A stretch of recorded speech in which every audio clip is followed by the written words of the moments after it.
मायरी की इस एपिसोड में आप देखेंगे जी अब ज़हीर का काम तमाम हो चुका है, क्योंकि बार बार बीमार और बार बार जिसको झटके लगते रहे हैं और टेंशन की वजह से उसका काम ख़त्म हो चुका है। इसके बाद अब देखेंगे काफ़ी ज़्यादा टेंशन घर में बढ़ चुकी है, लेकिन हबीब का वही टेंशन है और हबीब साइका सारे अब इसमें लड़ के उन्होंने बुरा हशर किया हुआ है, क्योंकि उनके जहन है कि जैसे ही यानी कि उसके मरने से पहले सारा सिस्टम हैंडल कर लिया जाए, वरना इधर कोई ना कोई काम ख़राब हो जाएगा। लेकिन अब देखेंगे ज़हीर पहले ही अपने बेटे को समझा गया है कि तुमने सारा कुछ हैंडल करना है, ये सब कुछ तुम्हारे लिए मैंने बनाया है। इस पर आप देखेंगे कि समीना जो है वो काफ़ी परेशान होती है और कहती है कि आखिर आप लोग ये मौका महल देख के बात करनी चाहिए थी, आप लोग मौका नहीं देख रहे और आप लोग ने लड़ाई झगड़ा शुरू कर दिया है कि ऐसा करना है और वैसा करना है। आपको ये बातें जेब नहीं देती हैं, जिसकी वजह से साइकिल कहती है कि आप तो यही चाहती हैं कि सारा कुछ आप लोगों को ही मिल जाए, अंदर हमारा तो बिल्कुल नाम ही नहीं किसी चीज़ में।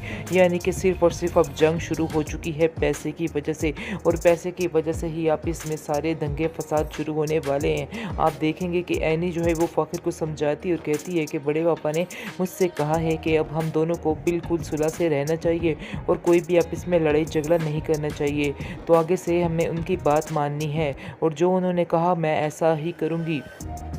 आप देखेंगे कि फ़ाखिर भी पूरी कोशिश करेगा कि जैसे उसके बाप ने कहा कि वही बात माने और सारी चीज़ों को हैंडल करने की। एकदम से उसके बाप की डर के बाद उसके अंदर में चोटी सी आने वाली है और हर चीज़ बदली सी जाने वाली है। आप देखेंगे हबीब समझ रहा है कि सारा कुछ उसके कब्ज़े में होने वाला है और जैसे ही उसके कब्ज़े में होगा तो सारा कुछ ठीक हो जाएगा। लेकिन आप देखेंगे कि फ़ाखिर जो है वो भी खड़ा हो जाएगा और कहेगा कि मैं अपने बाप के काम को खुद ही संभालूँगा, मुझे किसी की ज़रूरत नहीं।